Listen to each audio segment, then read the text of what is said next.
Welcome to CLIC Connect. I'm your host, Craig. We're back with a new episode. A great guest. We've got Tom Bergerson from AO, formerly known as Architects Orange, premier architectural firm. Okay, I've worked with them on projects. Great team. Tom is just one of the best people out there. So we're going to bring him out shortly. But before we do that, I would like to thank our good friends at Red Roof, who've been a production partner of the show since the beginning. If you're looking for a new brand, this could be a very good alternative for you. Give Matt Hostetler a call. They've got their boutique brand. They've got their extended stay. They've got their economy brands. They would love to hear from you. Let them know that producer Dani and I sent you, and say hi to Matt for us, okay? Now, let's bring out Tom Bergerson from AO. Tom, welcome to the show. How are you? Very good. Good afternoon, Craig. How are you? Great. Thank you for making the time to join us today. It means the world to me, my friend. Absolutely. You know, you're one of the people in this industry that is a go-to individual. All things hospitality development related. You've had a stellar career. You guys are back as a sponsor for CLIC 7 this year, and thank you very much for that. So Absolutely. Would you do me a favor and tell the audience about yourself and AO, please?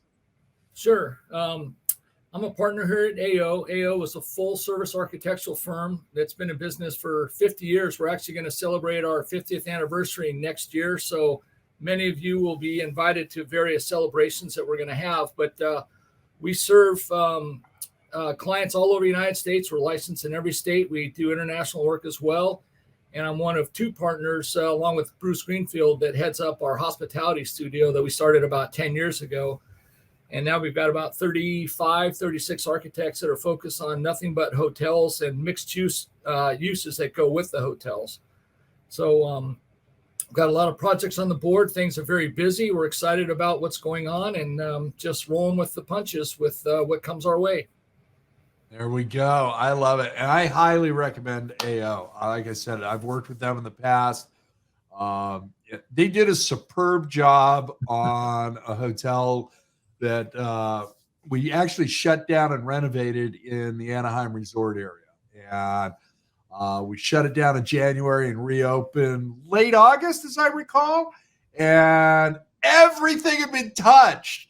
We moved everything on the ground floor. The only thing that we did not move was the elevators, and we added a pool to a third floor deck area. So that's right. That's going back a few years. Yeah. Yeah. But that was a great project. So enjoyed working on that with you, Craig.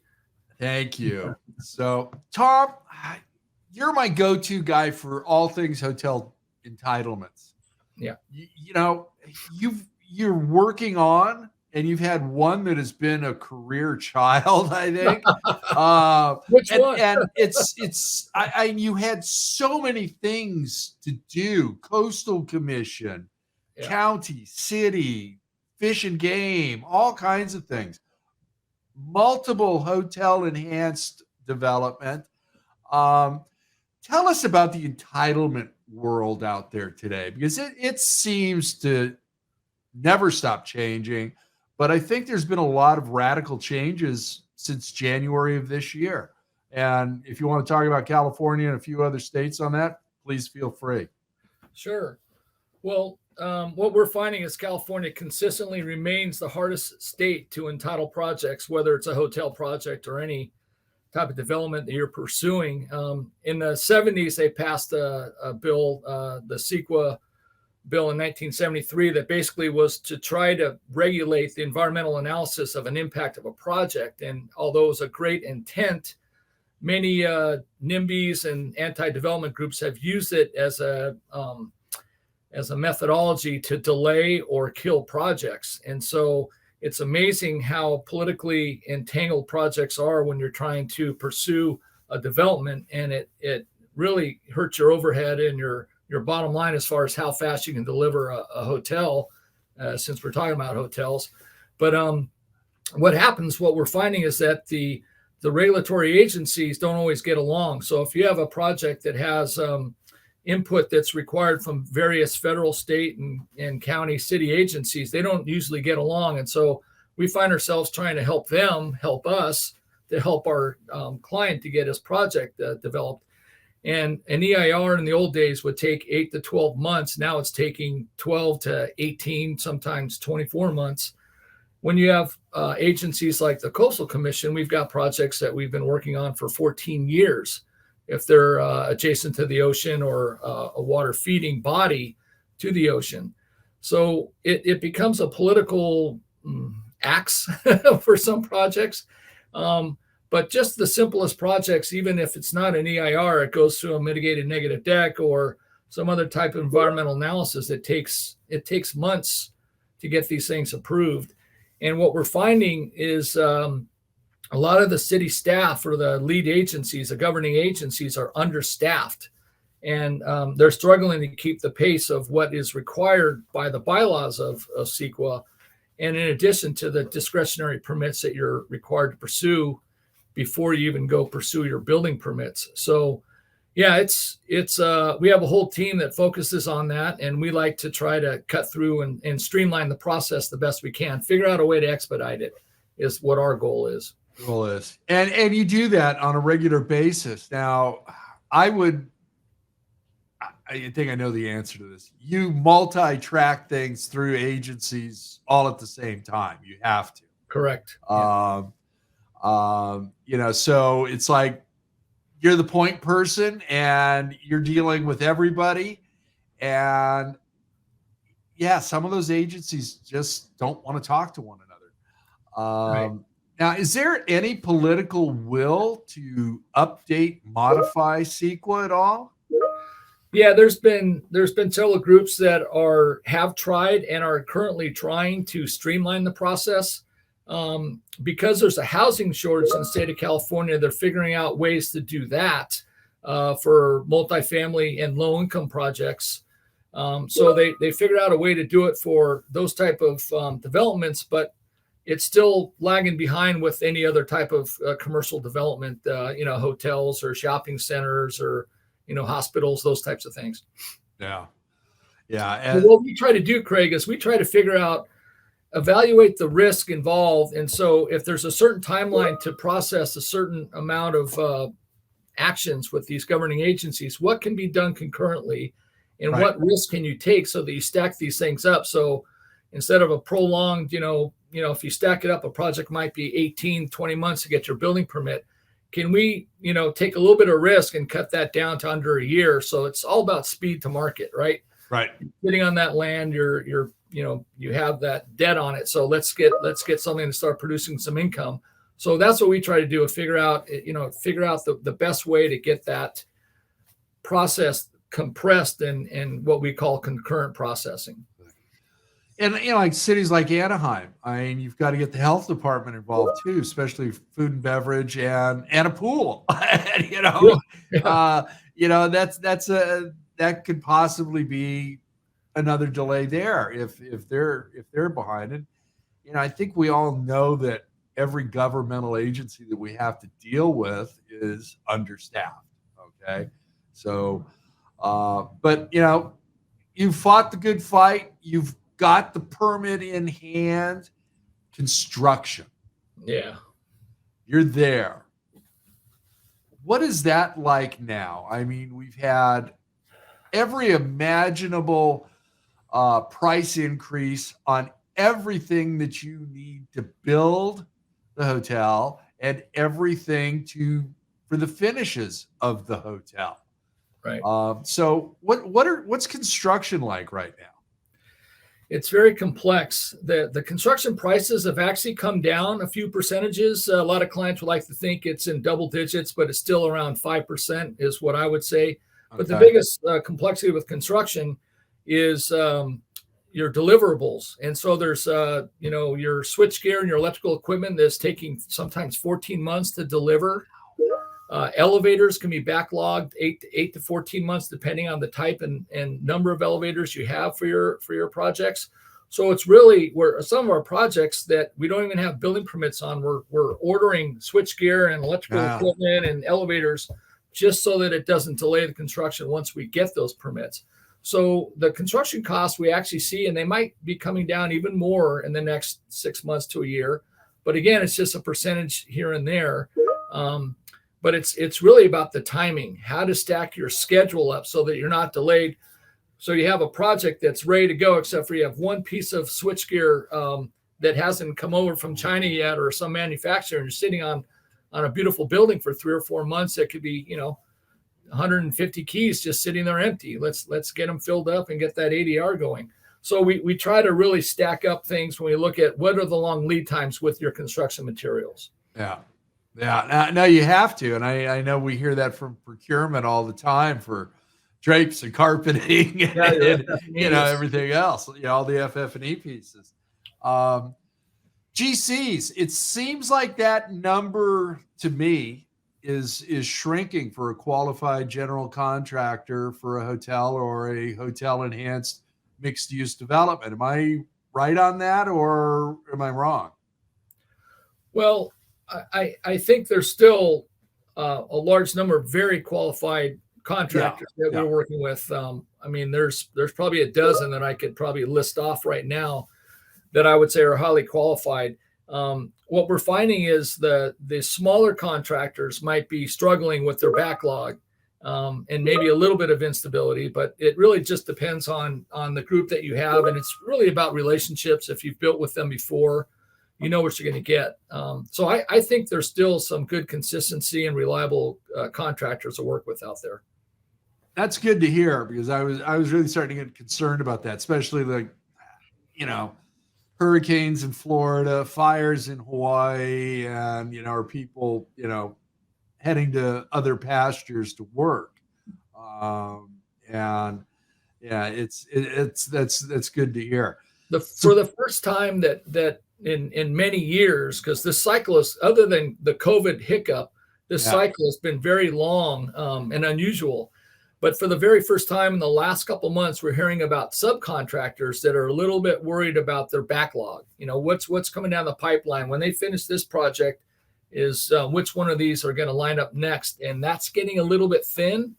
And so, we normally get, very common to have communications with general contractors, but we're having more and more communications directly with the subs that are inquiring about jobs that we permitted and had a bid set out, but it's not moving. And they're saying, when will it start? When will it start? So that's a little bit of you're kind of sniffing out a little bit of a concern with some of the subcontracting firms. Yeah. And, some of the, mid-cap GCs rely heavily on their subs, and because they can't have the crew and the expertise. So it's going to be interesting. Very interesting.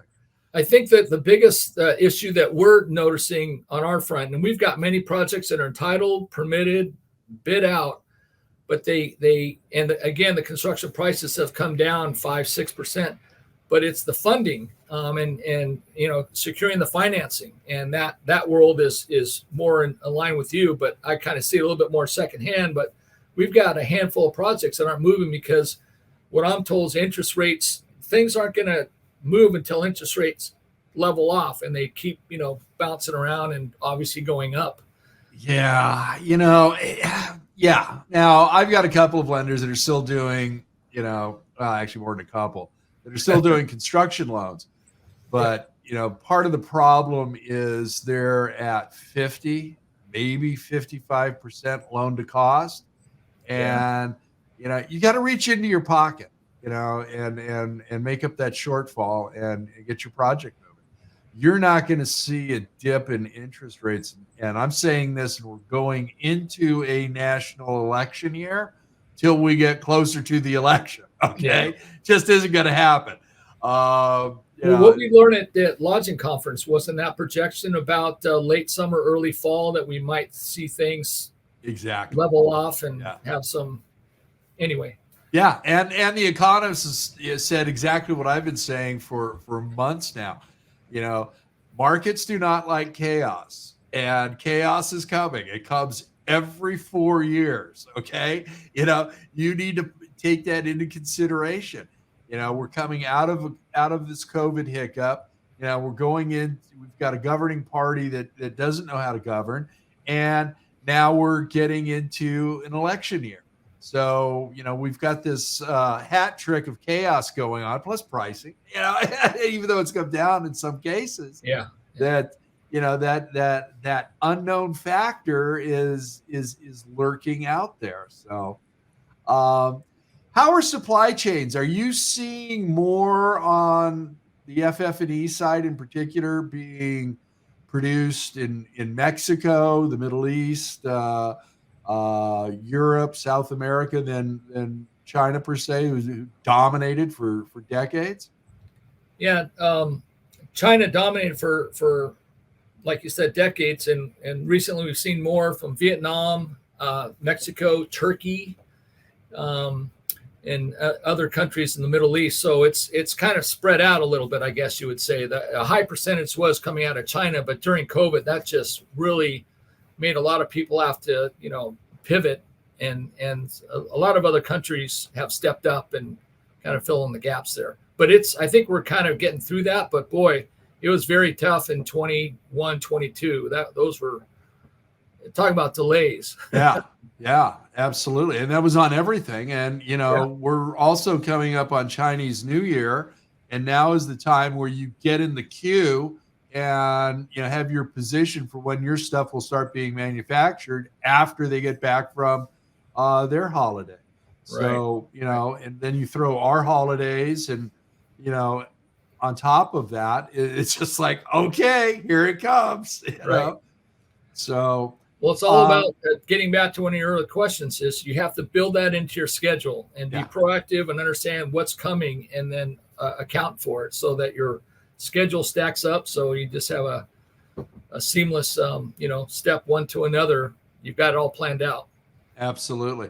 Now, what are you hearing from your designers and your procurement people that you work with on a regular basis on the supply chains? Not much different than what we just lightly touched upon. It's a little bit delayed.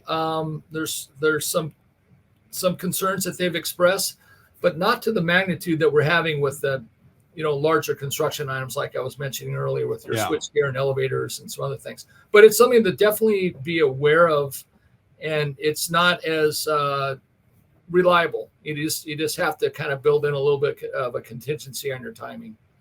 Absolutely. How are the brands to work with right now? You've got to be doing a boatload of PIPs and, you're ground up. So are their approval processes getting delayed at all? Is there more back and forth, or is there more just here, you're approved because you're AO? No, we find that they're very proactive when we're going through the process, and we submit our progress drawings, at 2 or 3 different stages along the way. We have a surge right now of a lot of Marriott product. We've got several Hilton hotels and some Hyatts. They've all been great to work with. They have good in-house architects and design teams, construction teams, and we've got good feedback from them. We've got several on the boards right now, various places around California and some other states, and they've been great to work with. They have some high standards to meet their branding for whatever hotel you're pursuing, but they're very professional, enjoyable to work with. And I can't think of anything that we have any issues that, we've encountered in the last, 15, 20 projects with the various brands. I got to tell you, I love working with the brand people on a PIP or construction. They get it. They know their product better than I do. Okay. And I rely on them, and they're just great people. And, most of them, the enthusiasm, you can see it when they get out of their car, or their Uber. They're kind of bouncing. They've got this look and they want to see everything. And, they keep that engagement level going. Yeah. And I just love dealing with the brands on. Well, they have a lot of passion. They're in the industry because of the passion that they have. And, there's some things where we're really working for the client, for the developer, for the end user. And so they might be pushing something, and we've got to do a little bit of negotiating here and there. And, but really it's an overall enjoyable experience, and you learn from them. That's what I take out of it. So I mean, there's Absolutely. a lot of knowledge out there that I like to just absorb and apply to future projects. Well, to give our friend Jessica Janis a plug over at Corning Optical Communications, I love and believe in fiber to the room.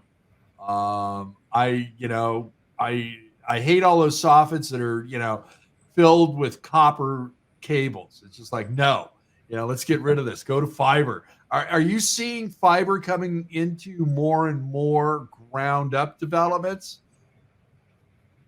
What do you explain that a little bit better? You're just talking about the technology, the differences, and getting rid of all that copper wiring, yeah. for your communication system, For your low telephones, voltage. everything else, low voltage, your internet capability, Exactly. entertainment, and all that. Yeah, are you starting to see more and more of that? Oh, absolutely. And there's specialty consultants that really help us coordinate. Between the MEP and the architect, you have these low voltage companies that most of them are design build. So they're designing all the latest technologies. It's really to what level do you want to go to? Yeah. How sophisticated is it? And there's 3 or 4 groups that we love working with, and they provide some very good drawings, followed up with shop drawings, and then they're installing with the contractors.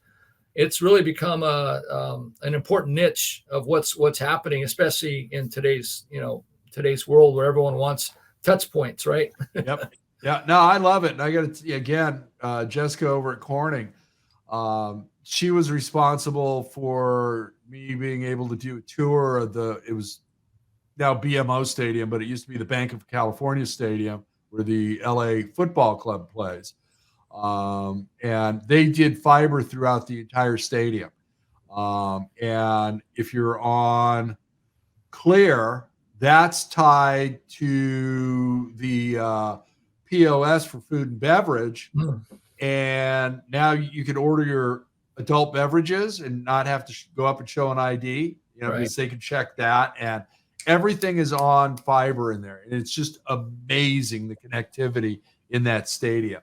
You can be sitting there and you can send an order down to the team store and get whatever jerseys you want and all of that. And your parking, your ticket, everything's right there.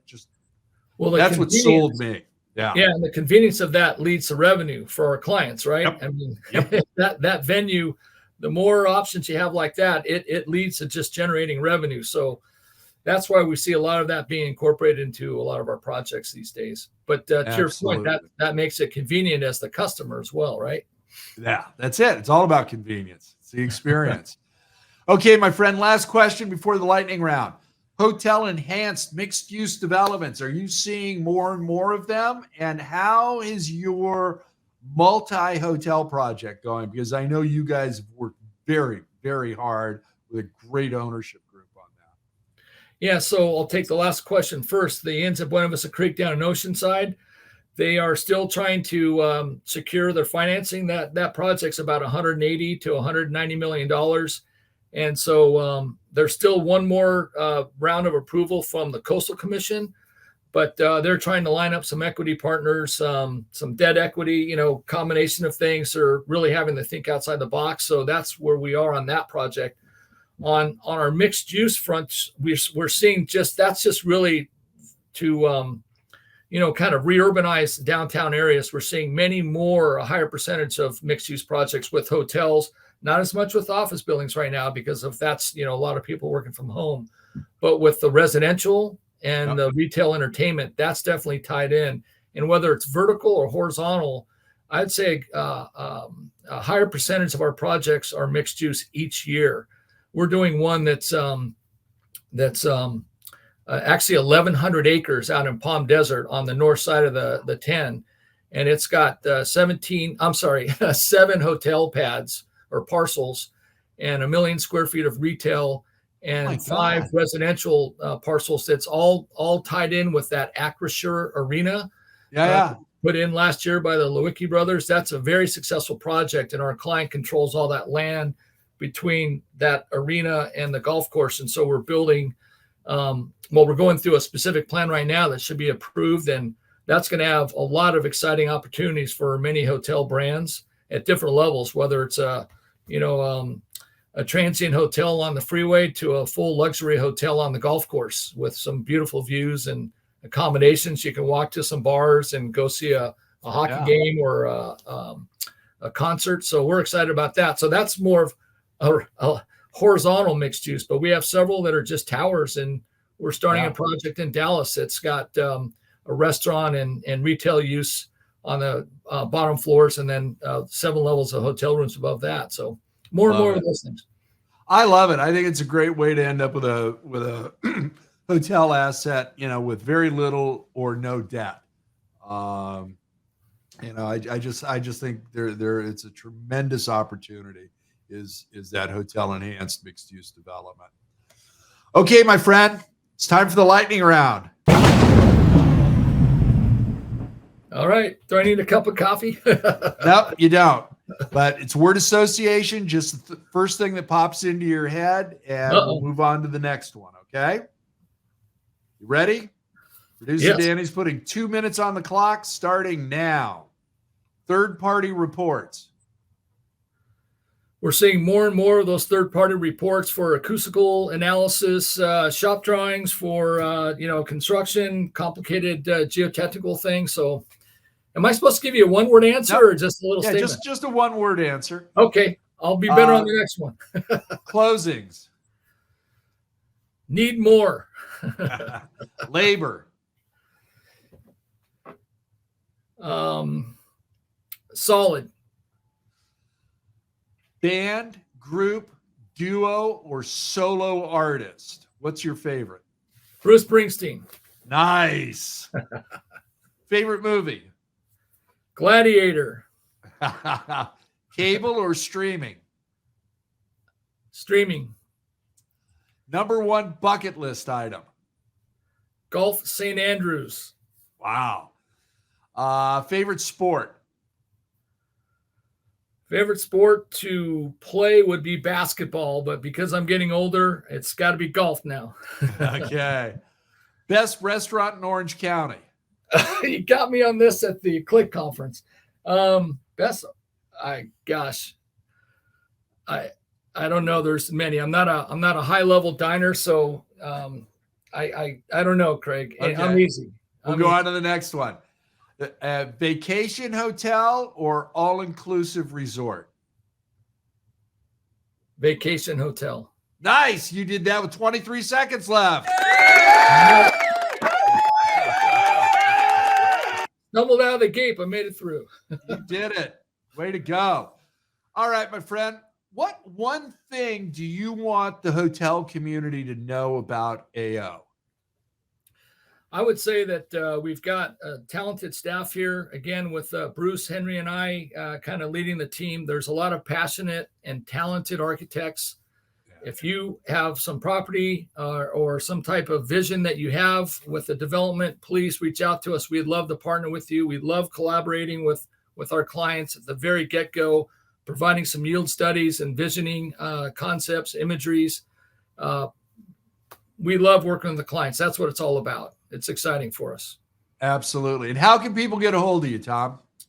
Well, you can reach out to our website is aoarchitects.com, and you can reach out to me at tom@aoarchitects. That's probably the best 2 ways to get a hold of us. Nice. Hey, Tom, thank you for joining the conversation today. Really appreciate it. And I know our audience is getting a lot out of this conversation. Thank you very much. I appreciate it, Craig. I appreciate what you're doing and all the help you've given me over the years. So thank you very much. Enjoy the rest of your day. Thanks, you too. Everybody. Take care. Bye. See you, Craig.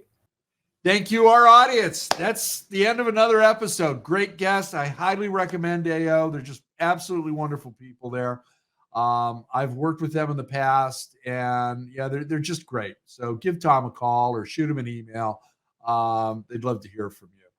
And, we are bringing you all types of new guests and some familiar faces as well this year. But I do want to thank our good friends at Red Roof. They've been with us from the beginning. They're an absolute great group of people. If you're looking for a new brand, they've got a soft brand. They've got their extended stay. They've got a new prototype. They've got a dual branded. They've also got their economy. Give Matt Hostetler a call and let him know that producer Dani and I sent you, and say hi to him for us. He'd love to hear from you. March 6th, 7th, 2024, 7th Annual California Lodging Investment Conference. You can meet Tom there and his team from AO. They're a sponsor for the second year in a row. So join us. We've got price increase coming November 1st, so don't waste any time. Get registered now at CLIconference.com. Thank you, producer Dani, for always putting together a great show. I appreciate you, and we appreciate you, our audience. Thank you. And remember, be kind, share your knowledge, and go be amazing.